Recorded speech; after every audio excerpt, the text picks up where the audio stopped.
मैं पूरे दावे के साथ आपको कह सकती हूँ कि इस वीडियो से आपके 100% 3 से 4% आपको देखने को ज़रूर मिलेंगे यूजीसी नेट में। तो अगर आप यूजीसी नेट की तैयारी कर रहे हैं तो ये वीडियो आपके लिए मोस्ट इम्पोर्टेंट रहने वाली है। उपन्यासों के पात्र मैं करवा चुकी हूँ और ये आज का हमारा जो टॉपिक है, इसमें हम सभी हिंदी कहानी जो कि 21 कहानियाँ हमारे सिलेबस में लगती हैं, पूरी 21 के 21 कहानियों के सभी पात्र हम यहाँ पर देखेंगे, चाहे वो गौण पात्र हों, चाहे वो मुख्य पात्र हों। और उम्मीद करती हूँ कि कहानी क्लास आपको पसंद भी आएगी और आपके लिए हेल्पफुल भी रहेगी। तो लाइक, सब्सक्राइब ज़रूर कर लेना और बने रहना पूरी वीडियो में। ज़रूर आपको पूरी वीडियो को देखना है। तो चलते हैं फर्स्ट क्वेश्चन की तरफ। क्वेश्चन क्या है बल्कि हमारा, चलिए, सबसे पहली कहानी हमारी आती है, आप जानते हैं, चंद्रदेव से मेरी बातें। चंद्रदेव से मेरी बातें, सबसे पहले इसमें आपको जान लेना है कि ये राजेंद्र बाला घोष जी के द्वारा लिखी गई है। राजेंद्र बाला घोष जी का नाम था बंग महिला, ठीक है? बंग महिला था और इन्होंने ये जो कहानी लिखी थी ये 1904 ईस्वी में प्रकाशित हुई थी सरस्वती पत्रिका में, ठीक है? सरस्वती पत्रिका में कहानी प्रकाशित हुई थी, ये भी ध्यान रखना 1904 ईस्वी में। और इसमें केवल और केवल 2 ही पात्र हैं, लेखिका एवं चंद्रदेव। लेखिका एवं चंद्रदेव। लेकिन आपको एक चीज़ और याद रखनी है कि जो बंग महिला थी, उनके पति का नाम भी चंद्रदेव था। लेकिन ये वो चंद्रदेव नहीं है जो इसमें कहानी में पात्र हैं। इसमें चंद्रदेव हैं, ऊपर बैठे हुए जो चंदा मामा हैं। ठीक है? आगे है दुलाई वाली। दुलाई वाली भी राजेंद्र बाला घोष की ही कहानी है। 2 कहानियाँ इनकी हमारे सिलेबस में लगती हैं। ये 1907 ईस्वी में प्रकाशित हुई थी, जो कि सरस्वती में ही प्रकाशित होती है। इसके पात्रों में अगर हम बात करें तो वंशीधर, नवल किशोर को दुलाई वाली के नाम से जाना जाता है। अच्छा, दुलाई का अर्थ और आपको याद रख लेना है। दुलाई क्या होता है? सिर पर ओढ़ी जाने वाली चुनरी होती है एक प्रकार की, ठीक है? सिर पर ओढ़ी जाने वाली दुशाला या चुनरी जिसको बोला जाता है। जानकी देई ये वंशीधर की पत्नी है। वंशीधर, ठीक है? जो वंशीधर अपनी पत्नी को लिवाने के लिए जाते हैं। सीता कौन है? ये जानकी की बहन है। तो ये पात्र आपको चारों के चारों याद रखने हैं दुलाई वाली से। इसमें सबसे बड़ी बात ये है कि उपन्यासों में पात्रों को याद करना थोड़ा-सा मुश्किल है, क्योंकि उसमें काफ़ी सारे पात्र दे रखे हैं और ऊपर से थोड़े-से नाम भी उनके ऐसे हैं, है ना? जो याद करना मुश्किल है, लेकिन इसमें बिल्कुल मुश्किल आपको नहीं आएगी, आसानी से याद हो जाएँगे और कम पात्र हैं कहानियों के अंदर। एक टोकरी भर मिट्टी, ये माधवराव सप्रे की कहानी है, जो कि छत्तीसगढ़ मित्र पत्रिका में प्रकाशित हुई थी। मोस्ट इम्पोर्टेंट है, अगर आपसे पूछ लिया जाए क्वेश्चन, आधुनिक खोजों के अनुसार कौन-सी कहानी है जो कि प्रथम कहानी के रूप में मानी जाती है, वो है एक टोकरी भर मिट्टी कहानी। और छत्तीसगढ़ मित्र नामक पत्रिका में ये 1901 में प्रकाशित हुई है, जिसे सबसे प्रथम कहानी भी का दर्जा अब दिया जाता है। इसमें बुजुर्ग विधवा है, जमींदार है, जो कि बुजुर्ग विधवा की झोंपड़ी को क्या कर लेता है, मिला लेता है अपने महल में। और बुजुर्ग विधवा की पोती है जिसकी उम्र केवल 5 वर्ष है। ये उम्र ज़रूर याद रखना, बच्चों की उम्र इसमें पूछी जाती है। जमींदार का वकील है एक, ठीक है? वकील अपने हिसाब से ही क्या करता है, जैसे कि हमारे देश में होता ही रहता है, वकील हो या जज जो अपने हिसाब से चीज़ों को तोड़-मरोड़ लेते हैं। तो जमींदार का वकील है, ये याद रखना। राही, अगली कहानी आती है हमारी राही, जो कि सुभद्रा कुमारी चौहान के द्वारा लिखी गई है और ये कब प्रकाशित हुई थी? 1947 ईस्वी में। इसे याद रखना बड़ा मुश्किल थोड़ा आसान है, मुश्किल नहीं है, आसान है। राही, राही सुभद्रा कुमारी चौहान की कहानी है और आप जानते हैं सुभद्रा कुमारी चौहान ये राष्ट्रीय सांस्कृतिक काव्य धारा से संबंधित हैं, ठीक है? राष्ट्रीय कवियत्री हैं ये। राष्ट्रीय कवियत्री। और ये 1947 में ये जो कहानी है वो प्रकाशित हुई थी, ये ध्यान रखना। इसमें अगर हम पात्रों की बात करें तो एक राही नाम है, ये गरीब महिला है और अपने बच्चों को भूखा देखकर अनाज की चोरी कर लेती है, लेकिन पकड़ी जाती है और जेल भेज दी जाती है चोरी के जुर्म में। और अनीता है दूसरा पात्र, जो कि संपन्न परिवार वर्ग से संबंधित है और स्वतंत्रता आंदोलन में जेल भेजी जाती है। और जहाँ पर जेल में ही अनीता की जो मुलाकात है वो राही से होती है और राही के बारे में ये क्या करती है, लिखती है। ये भी कहा जाता है कि जो सुभद्रा कुमारी चौहान है, वो ही क्या कौन है, अनीता के रूप में अपने आप को देखती है। आगे है ईदगाह। ईदगाह कहानी आप जानते हैं, ये मुंशी प्रेमचंद के द्वारा लिखी गई कहानी है, जो कि 1933 ईस्वी में प्रकाशित होती है, ठीक है? ईदगाह कहानी कब आती है? तो 1933 ईस्वी में प्रकाशित होती है और ये चाँद पत्रिका में प्रकाशित होती है। कि जिनकी पत्रिका इम्पोर्टेंट है मैं उनकी लिख रही हूँ साथ में। चाँद पत्रिका में प्रकाशित होती है 1933 में ईदगाह कहानी। ईद का चाँद हो गया, ठीक है? बहुत ईज़ी है इसको याद करना, ईद का चाँद हो जाना। इसमें हमीद है जो कि 5 वर्ष का बच्चा है, उम्र इम्पोर्टेंट है इसलिए मैंने लिख दी है। अमीना इसकी बूढ़ी दादी है हमीद की, ठीक है? हामिद नाम है वैसे इसका, हमीद नहीं है, हामिद नाम है, ठीक है? और मोहम्मद मोहम्मद, मोहसिन, नूरे, सम्मी, महमूद और आबिद, ये सब कौन है? इसके दोस्त हैं। ठीक है, ये सब इसके दोस्त हैं जो कि ईद के मेले में इसके साथ जाते हैं बाज़ार में, ठीक है? तो इतना इसके बारे में याद रखना है। दुनिया का सबसे अनमोल रत्न, ये भी मुंशी प्रेमचंद जी की ही कहानी है, दुनिया का सबसे अनमोल रत्न। ये प्रकाशित हुई थी 1907-8 ईस्वी में, ठीक है? और ये सोजे वतन नामक जो संग्रह था, सोजे वतन उसमें शामिल थी ये वाली कहानी, ठीक है? लेकिन इसको इन प्रतियों को जला दिया गया था अंग्रेज़ों के द्वारा। इसमें पात्र केवल 2 ही हैं, दिल फिगार और दिल फरेब जो कि नायक और नायिका के रूप में शामिल हैं, ठीक है? ये ध्यान रखना दुनिया का सबसे अनमोल रत्न में इनका ही नाम पूछा जाता है। कानों में कंगना, अगली कहानी है हमारी, कानों में कंगना राजा राधिका रमन प्रसाद सिंह, ठीक है? राजा राधिका रमन प्रसाद सिंह की कहानी है कानों में कंगना। और ये कब प्रकाशित होती है तो 1913 ईस्वी में प्रकाशित होती है इंदू पत्रिका में, ठीक है? इंदू पत्रिका में प्रकाशित होती है, ध्यान रखना 1913 में। कानों में कंगना, इसके पात्रों की बात करें तो योगीश्वर इसमें करण के पिता हैं, करण जो कि इसकी नायिका है और नरेंद्र के गुरु हैं। नरेंद्र कौन है?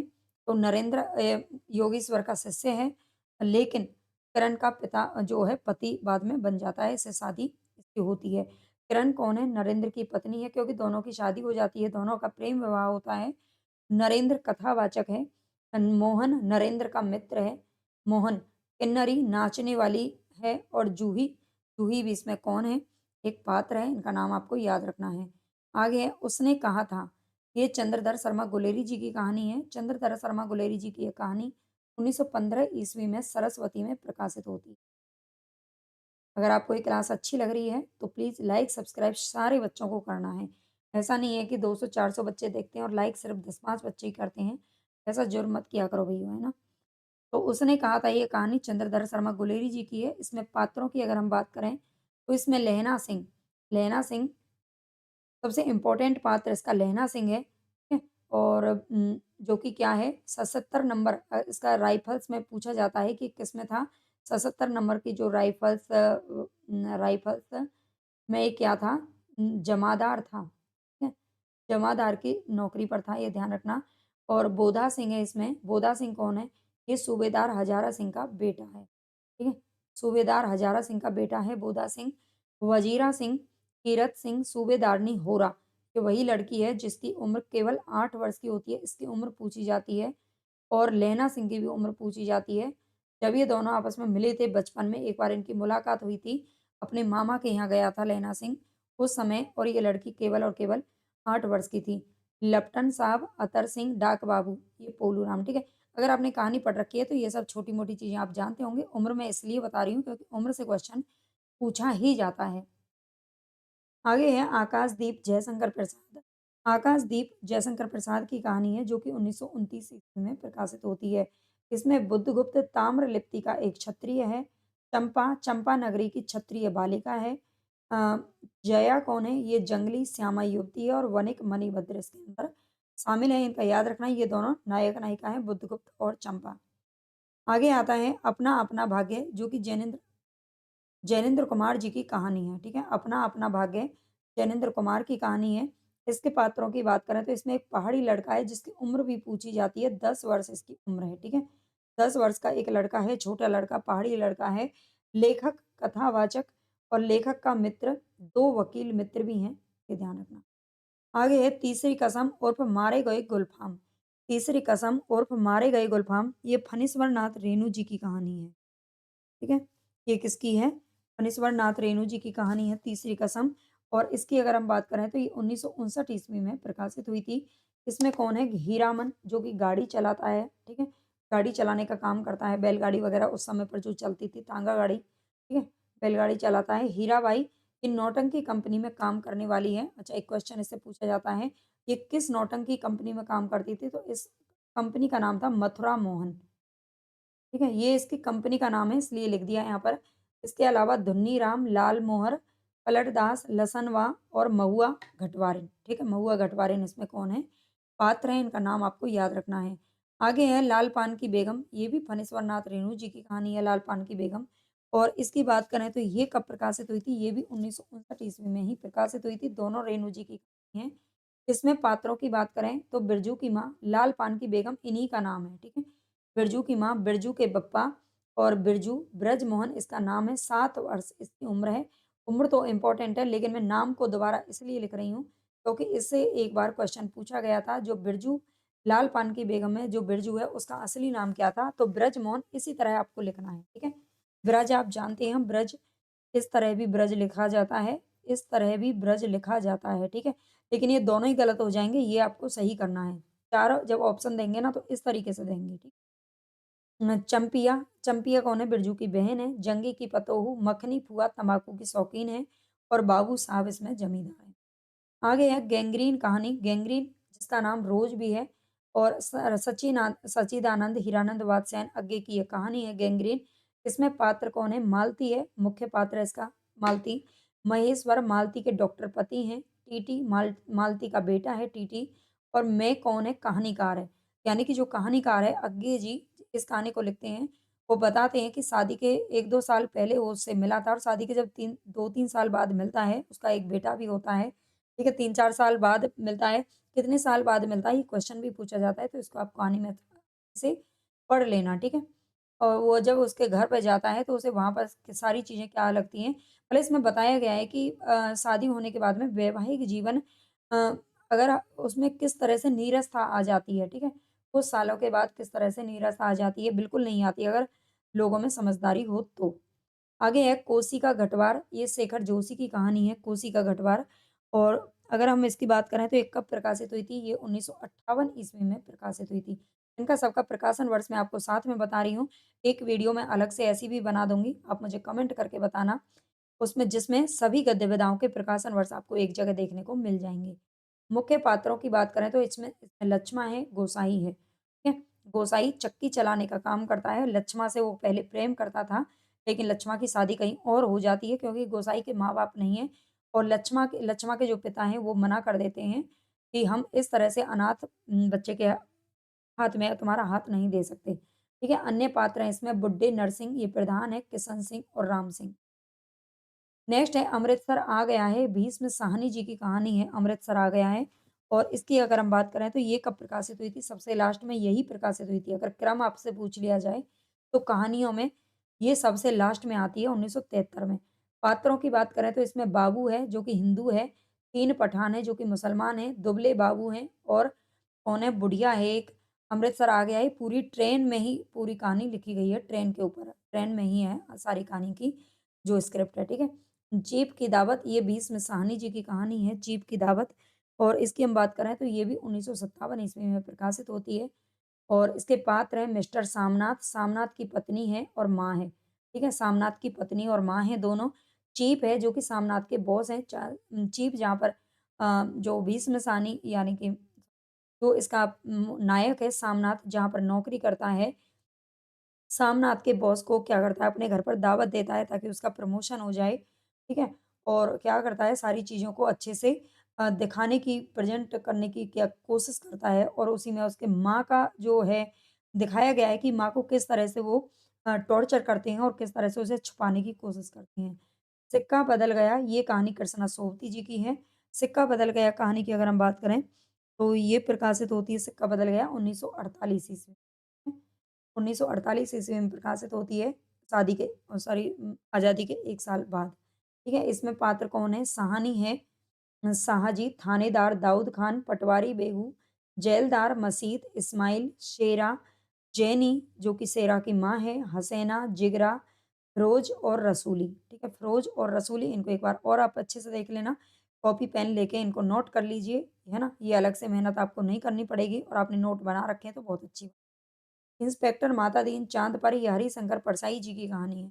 पूरी क्लास ज़रूर देखना और लाइक सब्सक्राइब तो ज़रूर कर ही लेना है, शेयर कर देना और प्लीज़ हाइप कर दिया करो, ठीक है? आपकी बड़ी मेहरबानी होगी। बताइए, इंस्पेक्टर मातादीन चाँद पर ये हरिशंकर परसाई जी की एक व्यंग्यात्मक कहानी है जो कि 1968 ईस्वी में प्रकाशित हुई थी। 1968 में प्रकाशित हुई थी और इसके पात्रों की बात करें तो इसमें एक माता दीन है ना? माता दीन का याद रखना है, गोदान उपन्यास में भी माता दीन नाम का पात्र है, ठीक है? डिपार्टमेंट में एमडी साहब हैं ये, बलभद्र हवलदार है, रामस जीवन हवलदार है, गृह मंत्री सचिव, पुलिस मंत्री कोतवाल और मुंशी अब्दुल गफूर, ठीक है? ये इसके पात्र हैं, इनको आपको अच्छे से याद रखना है। आगे है पिता नामक कहानी है ज्ञान रंजन की। पिता नामक कहानी किसकी है? तो ये ज्ञान रंजन की है, जो कि 1965 ईस्वी में प्रकाशित हुई थी। पात्रों में इसमें एक पिता है, सुधीर बेटा है और देवा कौन है? सुधीर की पत्नी है। इसमें केवल 3 ही पात्र हैं जो पूछे जाते हैं। राजा निर्बंसिया ये कमलेश्वर जी की कहानी है। इसमें 3 पात्र हैं, जगपति जो कि पति है, चंदा उसकी पत्नी है और बचन सिंह ये बच्चन सिंह नहीं है सॉरी ये बचन सिंह है, ठीक है? बचन सिंह इसका नाम है बचन सिंह, बच्चन सिंह नहीं आएगा, बचन सिंह आएगा, ठीक है? तो बचन सिंह इसमें 3 पात्र हैं जहाँ पर जगपति बीमार रहता है और अस्पताल में रहता है, वहाँ पर बचन सिंह क्या होता है डॉ अस्पताल में कंपाउंडर का काम करता है, ठीक है? जैसे चंदा से प्रेम हो जाता है। आगे है परिंदे कहानी, निर्मल वर्मा जी की कहानी है परिंदे और ये कब प्रकाशित होती है? तो ये भी 1959 ईस्वी में प्रकाशित होती है। 1959 इसमें पात्र कौन है? तो Latika Latika, major Girish, doctor Mukherjee, mister Hubert, Karimuddin, miss Wood और फादर एलमंड। ये परिंदे कहानी के पात्र हैं, निर्मल वर्मा जी की कहानी है। तो यहाँ पर हमारी ये जो क्लास है वो कंप्लीट हो चुकी है, ज़्यादा समय नहीं लेते हुए हमने पूरा किया। अगर आपको अच्छी लगी और आपके लिए यूज़फुल है, तो सबसे पहले तो आपको हाइप कर देना, जब आप लाइक करते हैं, तो तुरंत ही एक ऑप्शन निकल कर के आता है नीचे जहाँ कमेंट करते हैं वहाँ पर हाइप, तो प्लीज़ इसको प्रेस ज़रूर कर लेना और बेल आइकन को प्रेस कर लेना। ये जो हमारी क्लास है वो अपलोड होती है सुबह 9 से 10 बजे के बीच में और एक हमारी लाइव क्लास चलती है 12 बजे डेली सुबह, ठीक है?